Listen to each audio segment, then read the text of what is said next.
Herzlich willkommen zur nächsten Folge vom Healthy Hustle, der Podcast für ein freies und gesundes Leben, deinem neuen Lieblingspodcast.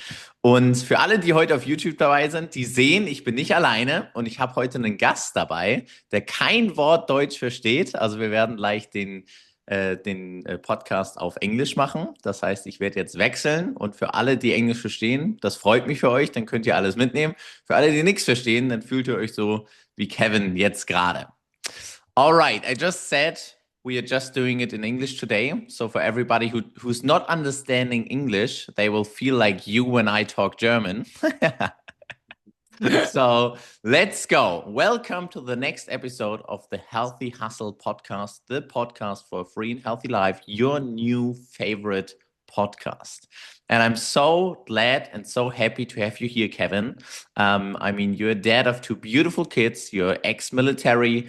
In Germany, we would say you're a party animal. And you're an NMD from Ireland and an absolute brilliant guy. So welcome to the podcast. Thank you so much. It's my absolute pleasure and honor to be here. Yes, I'm so happy to have you. And I would say just dive into it straight away. So my first question is, how was your childhood like? Where were you different from others maybe, or would you be like everybody in the past? That's a great question. I've never been asked that question before. So my childhood was good. I had two really loving parents. They did break up when I was about 13. My dad is quite a successful businessman. He is a car mechanic.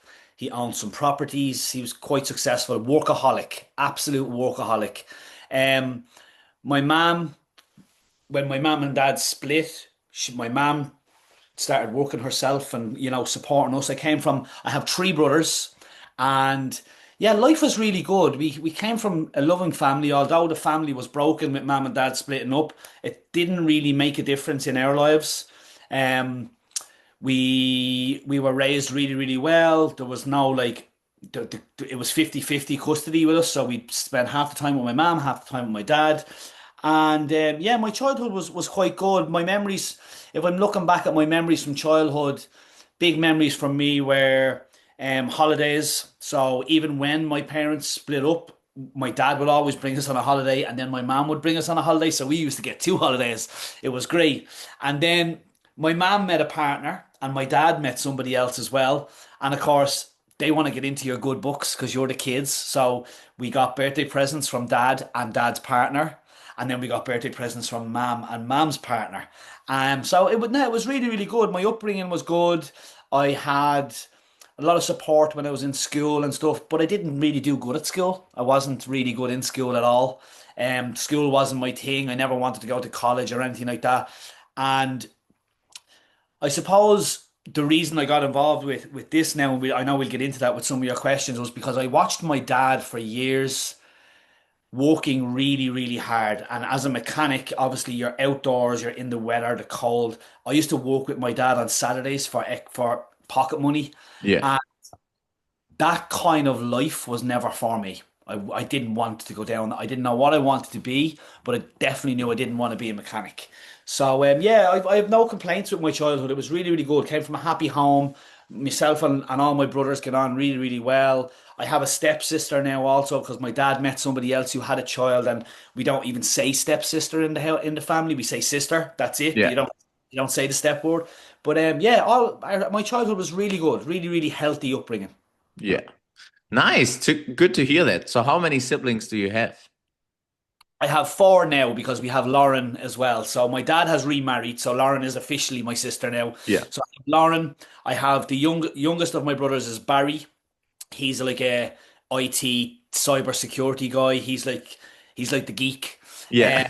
I have Christopher. He installs alarms in homes, and then I have my brother Shane, who works for also an alarm company, but it's a franchise alarm company. And he's actually quite successful. He's involved in the sales industry and recruitment industry and stuff as well. So he's quite successful. Yeah. So four siblings in total. Oh, wow. And you're the oldest, or? Yeah, I'm the oldest. Yeah. Yeah. All right. So the alpha male in the family. Yeah, yeah. But like in saying that, talking about childhood, like whenever I was being like misbehaving, and as childhood I was always told, you're the oldest, you should know better. Yeah. All right. I will ask you out of the podcast what you have done when you were younger. All right. Perfect. So, um, did you had a dream job as a kid? Something you wanted to be? I mean, you said you don't wanted to be a mechanic, and it wasn't really clear. But have you like a direction you want to go, like become a successful entrepreneur or having a good job, or did you Yeah, had any ideas?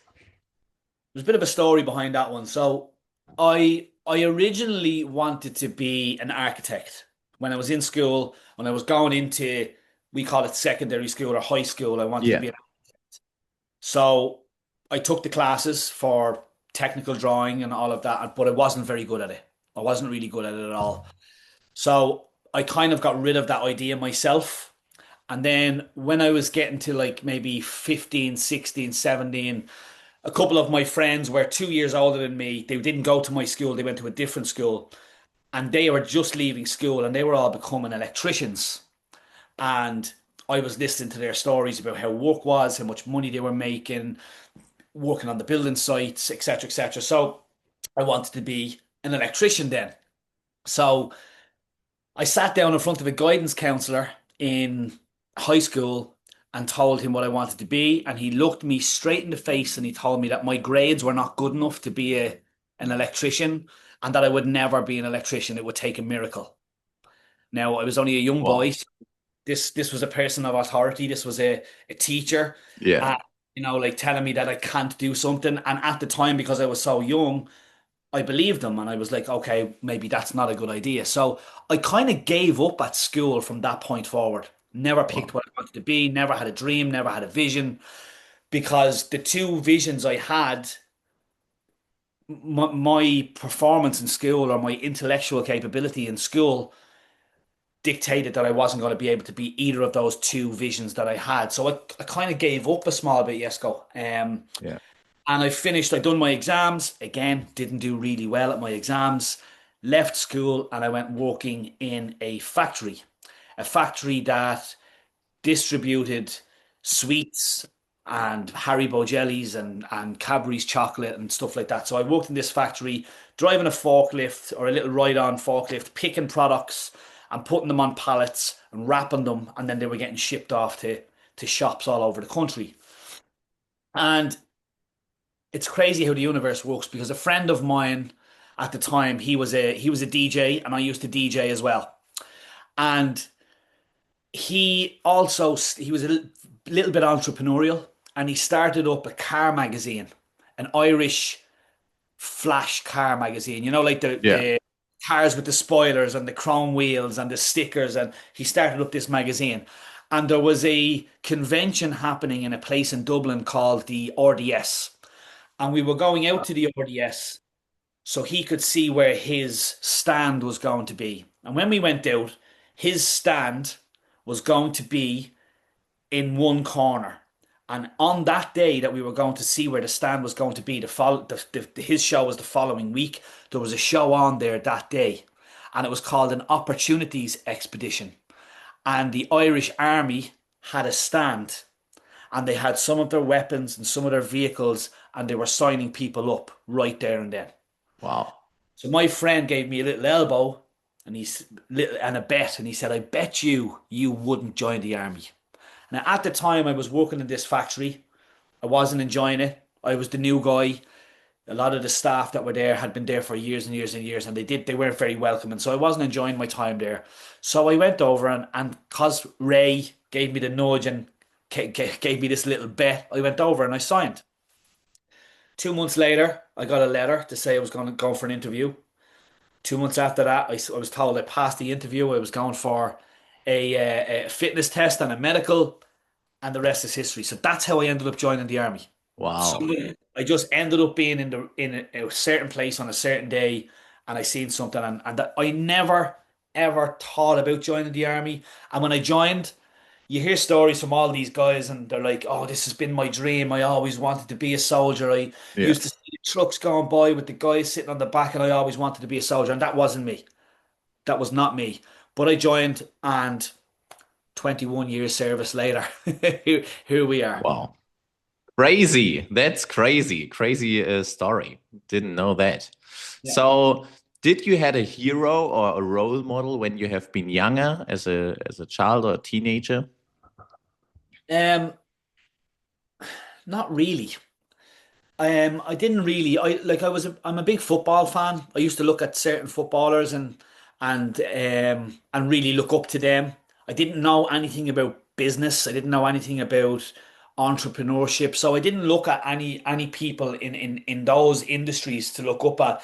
It was generally it was generally footballers and stuff. I did really commend my dad, to be honest with you, because he was such a workaholic, Yeah. and he financially he's very stable, and we never had to worry about money. We didn't see much of his money, but we always knew and felt we were stable because we knew we had different properties, and he was really good that way. But kind of my dad's work ethic, and my mom as well. My mom has a great work ethic also. She's quite entrepreneurial too. She was involved with network marketing, and she didn't even realize she was involved with it with a company years ago where they done house parties and sold jewelry and stuff like that.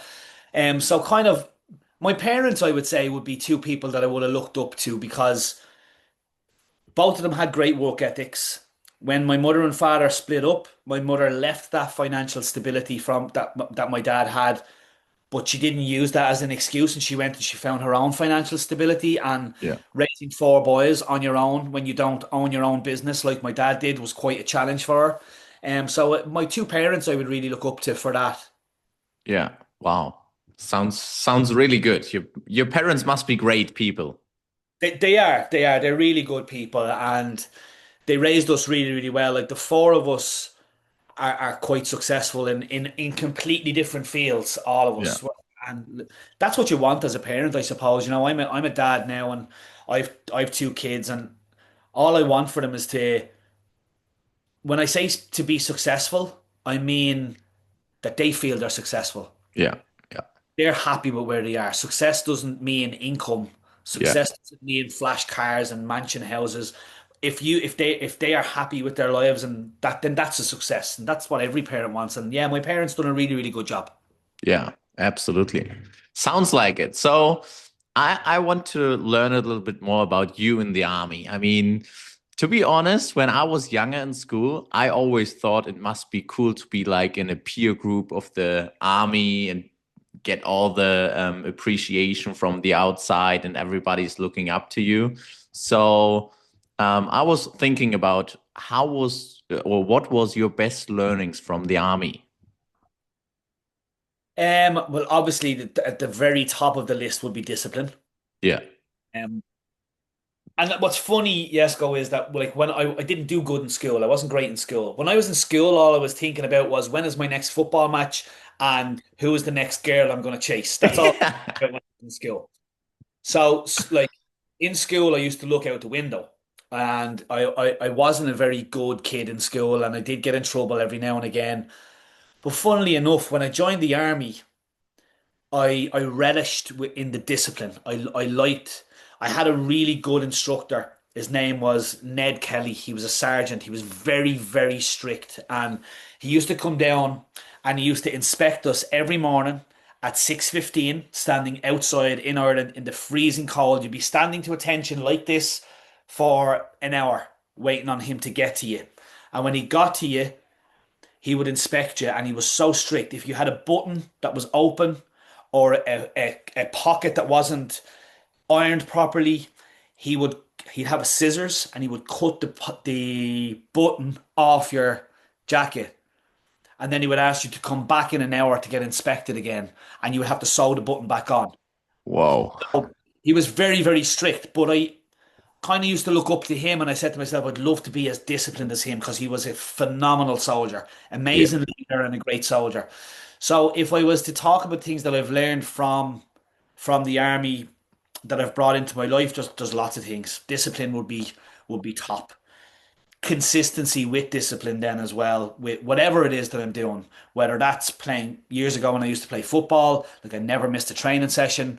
I gave it 100% every single time. I always made sure my nutrition was correct before I went to play the game. I went training. So all of this army stuff was spilling into my life. It's great for building confidence. We done lots of confidence training, like abseiling, all of that kind of stuff, jumping off bridges into lakes. So Mhm. for confidence in yourself, that was really good. And comradeship is a big one. I'm a real social kind of butterfly. I love being around people. I love socializing. I love team events. I love working together in teams. So the army taught me stuff like that. Um, what else? There was a lot of pain going through the army career as well. There was pain, like pain, physical pain with the training, mental pain when my children arrived and I had to travel overseas and do trips away, being able to deal Yeah. with that pain. And now looking at my life now, I don't know how I got through those periods in my life because now my life is completely different, So, yeah, it did teach me a lot, and I think confidence and discipline would be the two main attributes that I took, and then my love for health, my love for being fit, my love for training, um, and just people who say to me all the time, you would know that you're ex-army just by the way I carry myself, the clothes I dress, the way I stand. People who say, and ex-army guys and army guys always, like when we were away on holidays, I met a guy and he was a policeman. Yeah. And I said to him, I knew you were a policeman or a firefighter or a soldier the minute you walked in. And he said to me, how did you know that? And I just said, just by the way you stand, by the way you dress. We have a certain soldiers and servicemen and women have a certain way that they carry themselves. So yeah, it's brought a lot of positives to my life, and I'm very proud of the service and the time that I spent when I was in the army. Yeah. Sounds good. So what was your role in the army, and what was maybe the negative side of being in the army? Okay, so my role changed as the years go on, because obviously as the years go on, you will go up through the ranks, you'll get different qualifications, you get more experience. So when I first started, for the first 5 years of my career, I was what's known as a gunner. So I was in the artillery, which is Yeah. all the big weapons that can fire bombs for 20, 30, 40 kilometers. And my job was there's six guys that you need to fire this weapon, six people.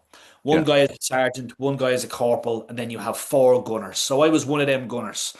And that was kind of my first 5 years in the army, just learning the weapon, how to work in that team of six, going and firing and doing certain courses and stuff like that. And then I went overseas. I went to Liberia in West Africa. I done 6 months there as a gunner as well. And when I came home, I was home about 3 weeks. I played a football match and I broke my ankle. And I was out of work for 8 weeks. And they transferred me from the barracks I was in to a different barracks because they had new recruits coming in and they didn't want anyone going around on crutches, or they wanted everyone out running and doing lots of training and stuff. So Yeah. transferred me, and then I ended up staying where they transferred me. And where they transferred me to was a place called the Artillery School. So I had been there before to learn how to be a gunner. So I Yeah. knew the artillery school. So this is where they train all their people. So I stayed there for the rest of my career. I went up through the ranks. I got the rank of corporal, which then enables you to be an instructor yourself. So you're now teaching young gunners how to use the weapons. And then I went from there to being a sergeant. And that when you're a sergeant, then you kind of overlook the corporals that are teaching the courses. So that was kind of Um, what happened. It's like a rank structure. So I traveled overseas a handful of times as a sergeant as well. Um, and if I was to talk about the negative parts of the army, at the time I didn't really see them as negative because I didn't see myself being anything else. I just thought this is my life, this is what I'm going to do for a living. So, and I'm very, very grateful for everything that the army taught me and the person that I am today, yeah. because I wouldn't be this person now only for the journey that I've been on. Um, But some of the reasons that I want to get out of the army was my biggest reason was the tours. The tours were overseas were great when there was no children. They were still challenging, obviously because I still had done it, but the tours away weren't as challenging when there was no kids. But when the kids came, it's not only me that goes away and has all of this pain from being away, it's the three people that you're leaving behind as well. So Yeah. everybody travels, everybody goes overseas, everybody puts in that shift. Everybody should get that medal when the trip is over. But unfortunately, it's just the soldier that gets the medal, but it's hard for everybody. So that was one negative. The second negative would be that I was in the artillery school, which is constantly training new people to upskill them on new weapons, new qualifications, or train them and get them ready to go overseas. And every time they do a course, whether it's 6 weeks, 8 weeks, 12 weeks, there's a lot of trips up the mountains in Ireland here where you would go to the mountains for a week or 2 weeks and then you would come home. And if there's 15 courses going through the artillery school in 1 year, that's 15 weeks that I have to be up the mountains. You have Yeah. no phone signal, you're sleeping outside, you're standing outside in the rain, you're living out of a bag for a week or 2 weeks or 10 days. So you're away from home a lot. Um, and then on top of that, then when you come back from the mountains, you still have duties to do in the barracks, security duties, guarding weapons, guarding installations, and the phone could ring at any stage. Yeah. And you need to be here tomorrow. You're going to be here for 24 hours, and you have to tell your family that you have to go. So these are the negative sides. There's lots and lots of positives as well, like I've spoken about already. But these are the reasons that I wanted to get out. For some people in the army, they like that stability. Yeah. They like knowing that they have a job and they have a purpose, and the going away doesn't bother them as much. But for me, it didn't suit me anymore. In particularly because I found an opportunity that made me see something different. If I had never found the opportunity, I would probably still be in the army right now. Yeah. All right. So before we're talking about the opportunity and how you got introduced it, would you say there's something you would really wish everyone on this planet to have the experience you had in the army because of one big learning where you say the most people are missing this learning in their life? Yeah, I do. I look at countries now that have conscription that you have to join the army when you're 18 Yeah. and you have to do a minimum of 2 years. When I was overseas in Liberia, we were overseas with the Swedish army, and they're all conscripts. They have to join for 2 years. Yeah. And in some countries that would cause a lot of conflict because and let's face it, there is some people that just would not be built to be a soldier. But Yeah. at the same time, it does teach you a lot of discipline. If you do a tour overseas, or if you have to leave your family for any amount of time, it does teach you the importance of family life and how much to appreciate it. And I think there's a lot of people out there that have never experienced military life, and they will never understand the pain of having to leave your loved ones to go overseas or whatever. So it does have its positives and it does have its negatives as well, because there will be some people that just they're not built to be soldiers. They're not made to be soldiers. Like I think of my youngest brother Barry, he's the IT guy. He's like laptops and computers, and he would not be he would not be fit to be a soldier. Yeah. Um so but I do think it would have a lot of positives. I think it's even if you got in and done 2 years, I think you would learn so much about yourself and how far you can push yourself when there's somebody screaming at you and shouting at you to push you. You would learn a lot about yourself, and it would make you really appreciate the smaller things in life an awful lot more. So yeah. Yeah. Absolutely. Cool. So let's talk about the opportunity. How did you get introduced into Juice Plus, and how did your journey start? Amazing. My journey started. I had come back from which was I didn't know at the time, but now it was my last tour. Um, I had just come home. I was home about 6 weeks. I arrived home to Ireland. That was in the middle of COVID. There was nowhere open, no gyms open, no football. I started to put on some weight.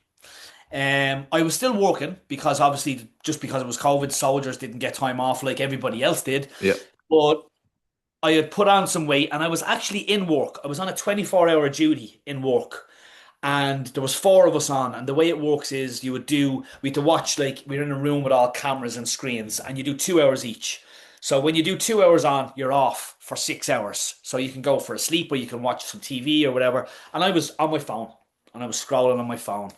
And I was conscious of the weight I was putting on as well. And a friend of mine, Connor, shared a before and after photograph of himself of a weight loss transformation he had had. And he was claiming that it was a 30-day transformation. And I was looking at this transform and I could not believe the difference in him in 30 days. So that's kind of where it started because I reached out to him for products. And you kind of know, you know me more than a lot of people do. I go all in Yeah. or I don't go in at all. So Connor started going through the products with me, how much they were going to cost, how it works, and I literally stopped them straight away and I said, I don't even care as long as they're legal, because like in the army you get drug tested. So as long as they're legal and they're natural, whatever you're using, that's what I want to use. Because I had seen his visual transformation. So I Yeah. had already created that vision in my head of what I wanted to look like. And that's what I used to look like. So ordered some products, came home from the duty the next morning, told Donna, and she wasn't happy because I'd spent money on something. And we didn't really have an awful lot of money. So, but I'd explained to her that, how my body was looking and how I was feeling and my energy levels. And if I was sick very, very often, that I just said I needed to try something and I knew this guy. And so that's where it started. Products arrived. I got incredible benefits from the products. After 2 weeks, I felt completely different. After 2 months, I had lost so much weight. My body looked completely different. And I was kind of documenting what I was doing and what I was taking anyway. So I Yeah. was sharing little photographs on my stories on my social media of the meals I was eating, of my little capsules I was taking, my shakes. I was sharing the lifestyle and what I was doing. Three people reached out to me and asked me what I was using, what I was taking, told me I was looking amazing. We've been following your journey. Where did you get this stuff from? And I sent these people back to Connor. And Connor said to me, why don't you take these people on as your own customers?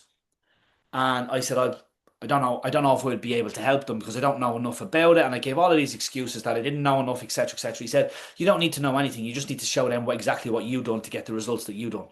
Yeah. So I had to think about it for a while. And I went back to him and I told him I didn't have time. And I told him I wasn't confident. And I told him I didn't want to be putting stuff on social media and all of these things that everybody says, all of these excuses. And he said, listen, he said, you can send these people to me and this is how much I'm going to make, or you can take them yourself and I will help you with these people. That's where it started. So I had lots of questions. Yes, Cole, I was really, really skeptical. I was like, is there a contract? What if I don't like it in a month? Can I stop? You Yeah. know, what about this? What about that? I had all these questions. But yeah, that's where it started. And the goal when I started was to earn 200 to 400 euros to cover my products, the cost of my products with some extra on top. Yeah. Because that was going to help me with paying the mortgage, paying the bills. So that was the goal. There was no vision of speaking on podcasts. There was no vision of there was no vision on making connections with people in Germany and all over the world. I had no idea how big the company was and how big the opportunity was. So the goal was 200 to 400 euros, and that's where it started. Yeah. Love it. Love it. Love it. Love it. It was same for me. I was just looking for like to 300 euros extra to travel a little bit more. So it's so funny because lots of people are saying this. It's not like having the big vision straight away. It's always just earning a little bit of money, what you can imagine at that moment. And when you reach it, you're like, okay, if I'm doing a little bit money, maybe I can do a little bit more. It's the belief. Yeah. It's belief. When people don't believe in the beginning when they get involved that they can. And I think that stands against kind of people like me and you that are in the industry that are leaders that have this freedom lifestyle. people think they need to be like you to get involved. And I think what's important for people to understand is you get involved the person you are right now. And I have people on my team that they are happy with €200 a month. They don't want to Yeah. go any further. Then I have other people that they want to go to the stars with this. They want the time freedom. They want the big houses, the holidays. You can have whatever you want with this, but the thing about it is people just need to get started. Make that first €50, that first €100, get that first customer, and then once they believe, then that's when it can turn into something bigger if they wanted to. Yeah, absolutely. That's what I love about the opportunity. I mean, I did a whole episode, it's in German, but about why everybody should start network marketing because there's so much more than just the money. I mean, lots of people are thinking we're just here for the money, everybody, but I have so many people in my team, they're here for the community, for all the incentive trips and everything we have. So yeah, it's so much more. I have a lady on my team, Lisa, and she didn't join for health. She didn't join for money. She joined for community. Yeah. And she was watching Donna, reached out to Donna when we were on the last trip in Mallorca with the company. And what she said to Donna was, if I join your team, do I have to do live videos? And Donna said, no, you don't have to do anything like that. And Lisa sat, she's with us 3 years now. She's our longest team member. And she's making really good money now, really good money, but she didn't join for money. She joined for community. She was Yeah. kind of lost in motherhood and mental health, and she joined for the community and she stayed for the community. So it fits all sizes. Yeah, absolutely. Love it. Love it, love it, love it. I mean, now you talked about the start and how your journey starts, but now you're an NMD. So I would say your life have changed a little bit. I mean, you already said you're not in the army anymore, so you're a full-time Juice Plus. You're a network marketing professional now. So how was your journey to the NMD? And be really honest with us. How hard did you have to work for your success? Or what's the main reason behind it? Um, the journey to NMD was challenging. Um, in the beginning, our journey was we started off really fast. We had massive success in the first 9 months. In 9 months, I got to the position of QNMD, which for anyone who's not in the Juice Plus company is one position underneath NMD. So I got to QNMD in 9 months, really, really fast. But I wasn't putting in as much effort as I probably should have been. And what happened was it all started to cool off then. And we sat at the same. Now it's not all about positions either. We were making income. We were making a nice income and stuff, and we were enjoying what we were doing. But we weren't developing our minds as quick as our customer base. Our customer base was building fast, but our mindset wasn't building as fast. So what happened was we kind of didn't have the belief that we could go national marketing director. So we sat at QNMD qualifying national marketing director for like two years. I think was it 2 years, 2.5 years maybe. Um, and anyone new that I bring into my team now, I tell them that you actually want a slow journey. You want to start off slow. Because anyone that I've taken in the last 4.5, 5 years that has had a really speedy successful beginning, it can't stay like that. It never stays like that. It always dies off. And when that dies off, they generally give up and leave because they're like, what am I doing wrong? I can't do this. I was Yeah. just looking in the beginning. So when you have a slow journey in the beginning, I think it's better. The challenges that we have had along the way, self-doubt was a massive one. Self lacking, limiting self-beliefs. Yeah. Looking at like I remember when I seen you on stage in Lisbon as the youngest ever national marketing director, I'll be honest with you, I looked at that photo and I said, what does he have that I don't have? Because I'm here, I'm older, I have more experience in life. Um, how are people going national marketing director in a few months or in a few short years, and what's stopping me? So a lot of it was in my own head. A lot of it was self-doubt in my own head.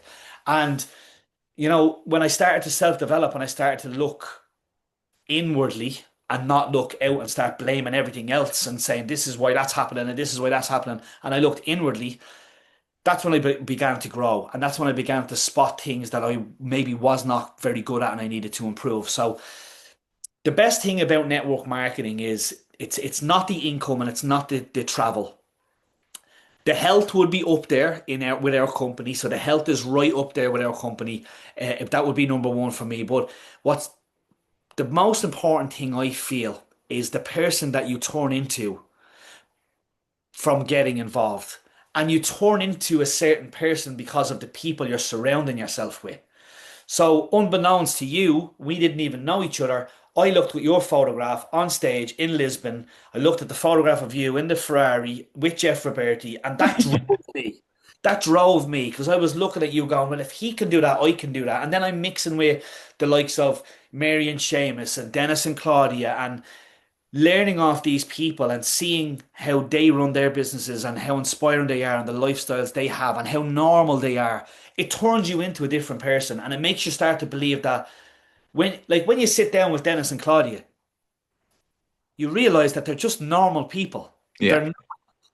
You're expecting to sit down when you see somebody that has the success that Dennis and Claudia have had, or Mary and Seamus has had, or Jeff Roberti has had, and you sit down with them and you speak to them.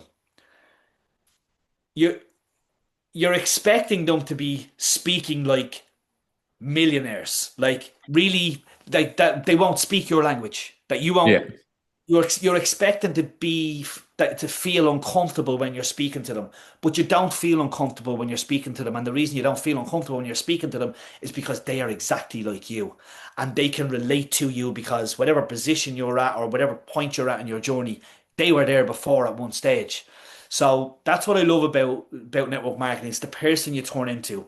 The challenges are going to come, but let's face it, you're going to have a challenge with any industry. You're going to have a challenge with any job, whether you work in a supermarket, Aldi, Lidl, barber shop, taxi driver, it doesn't matter. You're going to have Yeah. challenges.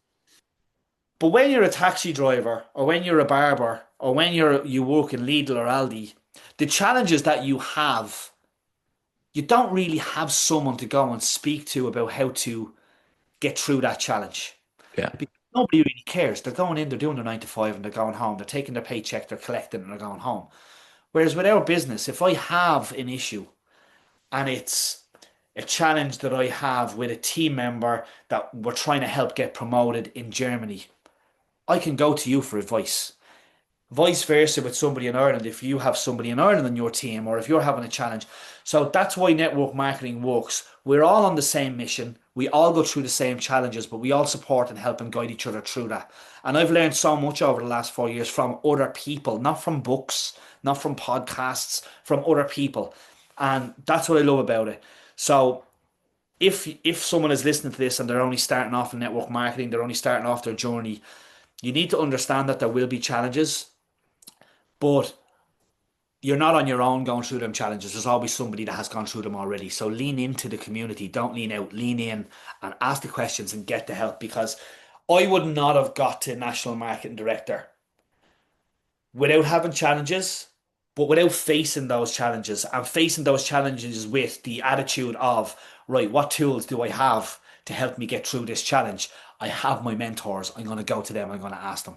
And that's why you never succeed if you quit. If you Yeah. keep going, you will always succeed. And when you're struggling to keep going, you need to look at what you have on your team or in on your side that you can go to and get that support. So yeah, welcome the challenges because they turn you into an incredible individual. Yeah. Love it. Love it. Love it. Love it. I mean, it's always like this. Winners never quit and quitters never win. So yeah, really embrace all the challenges that are coming on the way. Yeah. All right. So in your opinion, what's the most important quality of successful networkers, and what tip can you share? Okay, so the biggest quality, and I've only noticed this, I've only recognized this in real life since we started getting involved with the team retreat in Turkey Yeah. because I'm a really social kind of guy, and I've always been good at like building relationships and friendships with people inside of network marketing, outside of network marketing. But one thing I noticed in Turkey, both times that I was there, was I watch I do watch the most successful people in our industry all of the time and watch how they carry themselves. And what I noticed was Stefan, Horst, Gerhard, all of these people, they are just social butterflies, and they go around the room and they talk to people, they say hello, they shake hands, they hug, put their hand on your shoulder and they talk to you. And what I've noticed is that they are big on building relationships first. Yeah. And they do this, they're doing this in their businesses all of the time. And this is why they have phenomenal businesses. But they never take that hat off because that's just who they are. They're relationship builders. So even when I'm there, they're coming over and they're talking to me because they want to talk to you. They want to be social. They want to build relationships. That's what builds big businesses. So what I would say to anyone listening, my biggest tip for building a huge business with obviously a huge team and huge income and that freedom lifestyle is to work on building relationships, strengthening your community, strengthening the bond that you have with your team members and with your customers, because people don't like to leave communities. They Yeah. don't. They want to stay. They want to stay around. A lot of the time, it's because they don't. They're afraid they're going to miss something. But when they're afraid they're going to miss something, someday they could hear something that completely changes their life. So, build relationships first, and that will build a really, really strong business. Yeah. Love it. And you're really, really good at this. I mean, I, I mean, you're phenomenal in this. It's really true. Yeah. Thank you. You're welcome. So we really talked about the past and had a little of throwback and learnings and everything. And I really have to have some throw forwards. So where did you see you and Donna and the kids in 10 years and the company as well? Wow. Okay. So the company will definitely be a $1 billion company by then. I think in 10 years' time, I would definitely say 30 to 40% of the world's population will have Juice Plus capsules and products in their homes. That would be where I'd see the company going. I'm after watching in the last year how far the company has come with innovation, new products, new software for us to use as partners. The income the company are putting into looking after their Juice Plus partners, the trips away, the Rio de Janeiro, the Mallorca trips, the merchandise. I can't see it slowing down. It's only going to grow faster and faster. And I think that the world in 10 years' time, 40% of the world will be involved with Juice Plus in some way, shape, or form, whether they're a partner or just a customer. For me, with my life in 10 years' time, I see. God, it's such. I have lots of pictures in my head right now when I'm talking about this. Lots of pictures in my head. So I don't see myself living here. I see myself living somewhere, still having a home in Ireland, still in Dublin, but a bigger home. I see Donna's mom living a little bit closer to us. She does only live five kilometers away, but it's a little bit too long for a walk. So we've always said that like in years to come, Donna's mom will have a home like off the side of our home. Yeah. And this might sound really materialistic, but it is my vision, and I can only be stay true to my vision. I see really nice cars. I see really nice holidays. I see a lot of travel. I see working my business from South America. I see working my business from Asia. I see working my business from Australia and from the States. And while I'm working my business from there, I'm also visiting team members that I have in those locations. I see 20 to 50 NMDs. I see PMD plus. I see a lot. I don't want to talk about income, but I see a lot, and I see a lot of impact from my side. Like myself and Donna are involved with a charity in Uganda at the moment where we have a little boy. His name is Calvin, and we sponsor him. So we send money every month. Oh, It's wow. 30 euros. And if any of your listeners want to get involved, they can reach out to you and you can put me in contact with them. It's called the Ascar Project. So it's a orphanage for children that have no parents, and they house them in the orphanage. But if the children want to go to school, it costs €1 a day to go to school. So for 30 euros a month, you can send a child to school. So we have this little guy, Calvin. Um, and in 10 years' time, I would definitely like to have 20 to 25 of those children being sponsored by myself and Donna, and then maybe more from the other NMDs in my team and stuff like that. So yeah, they're the kind of things I see in my future. I think impact Yeah. impact is what I want from this. The income, the lifestyle, all that will come, but that doesn't come without serving other people, without helping other people get involved with the company and earn an extra income. And that doesn't come without having thousands of customers globally. So when you speak about like thousands of team members and thousands of customers globally, that's impact. So Absolutely. if I was to sum up my 10-year vision in one word, it would be global impact. Yeah, love it, love it. I'm so excited to see your journey and to be part of the journey because I mean we are in contact all the time and I really love it. And we will come over to Ireland. I'm looking forward to you getting Yeah, I'm so excited. Really love it. And I think the most important thing is never be sorry for materialistic goals because I mean if you reach them, you are helping thousands of people. So it's not like you're just taking something, you're giving like 1,000 times more to just get what you want. So I think it's really good because nowadays so many people are saying, ah, yeah, I have some materialistic goals, and they're kind of excusing themselves. And yeah. I think it's always like, I mean, everybody's going to work for money. I mean, Yes. most of the people are not going there for the impact they have on other lives or going there because of the fun. They're going Yeah. to there to earn some money, to have materialistic goals or have a house, have a car, have whatever. So I Yeah. think it's not you don't have to be sorry for that because I hear often people saying, yeah, and I have some materialistic goals and they're kind of stepping back a little bit Yeah. because it's yeah, And you know it's what? called bad.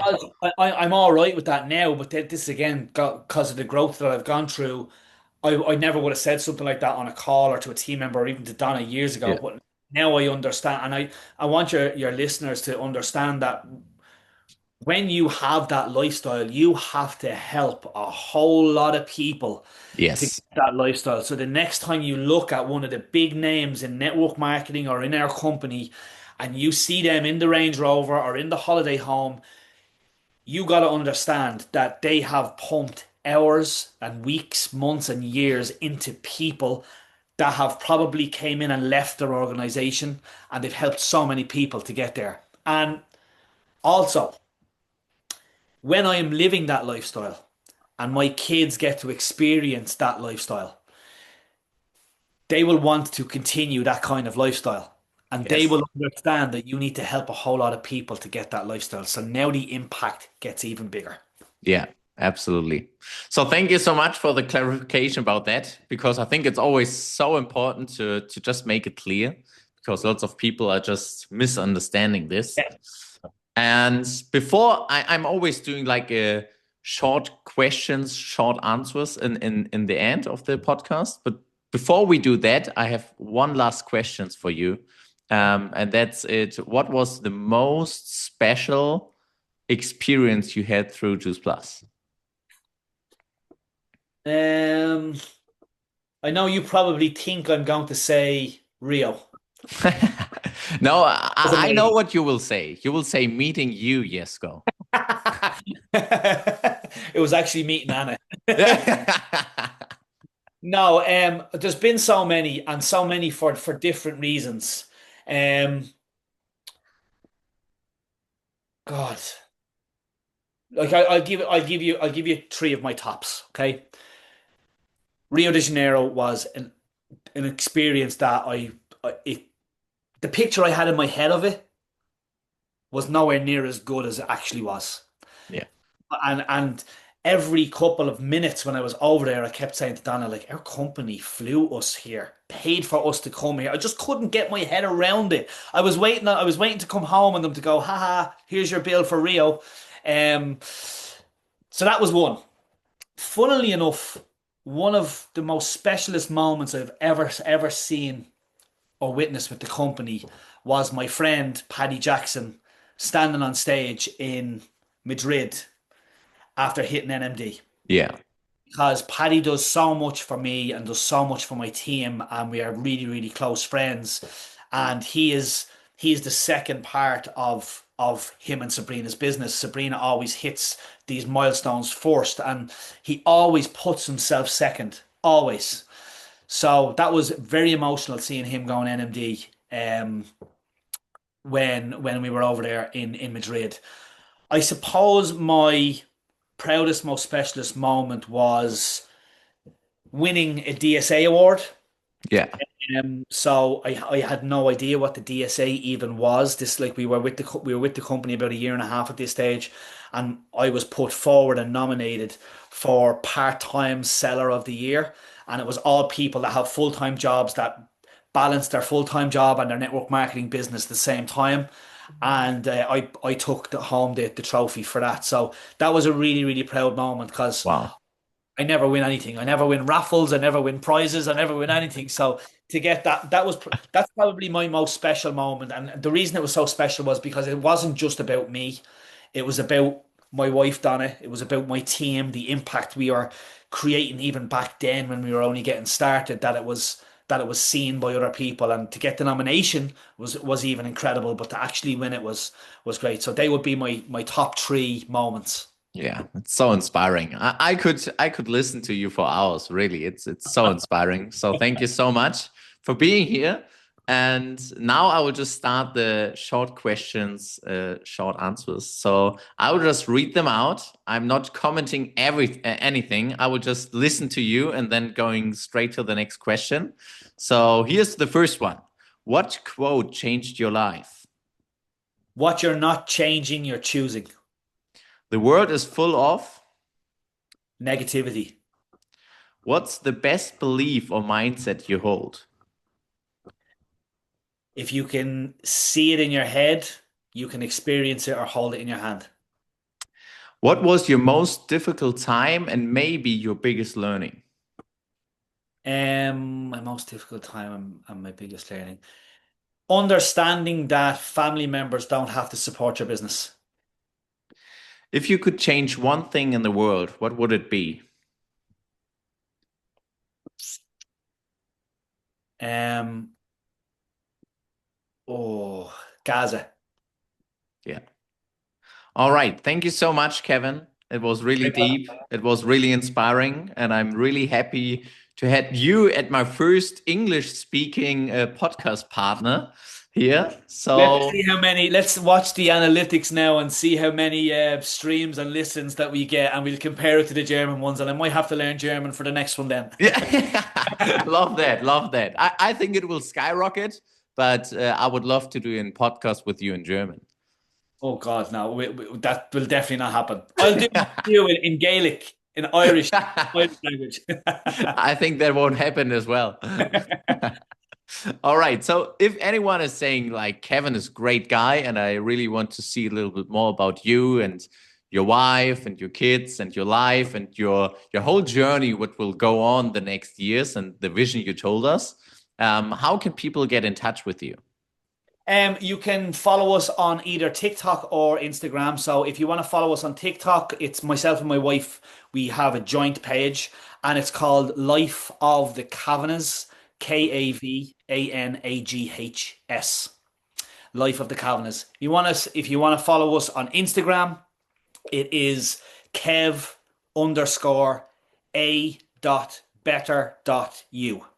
Yes, perfect. I will just do it in the show notes, exactly like the charity you talked about, because I'm a big fan of charities. I'm always like spending some money for animals, for the nature, for kids as well. I do it in Tanzania.